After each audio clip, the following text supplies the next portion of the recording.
சென்னையில் வெப்பநிலை படிப்படியாக அதிகரிக்க வாய்ப்பிருப்பதாக வானிலை மையம் தெரிவித்திருக்கிறது. அண்மை செய்தியாக பார்த்து வருகிறோம். கூடுதல் விவரங்களோடு செய்தியாளர் லிபிகா இணைக்கிறார். லிபிகா, விவரங்கள்.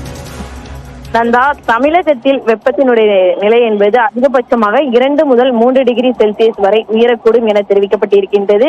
அதாவது இன்று முதல் வருகின்ற 10ஆம் தேதி வரை தமிழகத்தை பொறுத்தவரை அதிகபட்ச வெப்பநிலை என்பது ஓரிரு இடங்கள்ல 2 முதல் 3 டிகிரி செல்சியஸ் வரை இருக்கக்கூடும் என அதிகமாக இருக்கக்கூடும் என தெரிவிக்கப்பட்டிருக்கின்றது.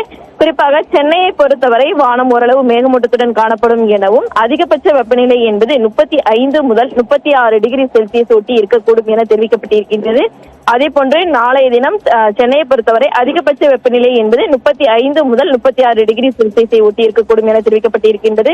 10ஆம் தேதிக்கு பின்னர் 12ஆம் தேதி வரை தமிழகத்தில் ஓரிரு இடங்கள்ல லேசானது முதல் மிதமான மழைக்கு வாய்ப்பிருப்பதாகவும் இன்று முதல் அடுத்த 4 தினங்களுக்கு தமிழகத்தை பொறுத்தவரை வெப்பநிலை என்பது அதிகபட்ச வெப்பநிலை 2 முதல் 3 டிகிரி செல்சியஸ் அதிகமாக இருக்கக்கூடும் என சென்னை வானிலை ஆய்வு மையம் தெரிவித்திருக்கின்றது. நன்றி லிபிகா, விரிவான விவரங்களுக்கு.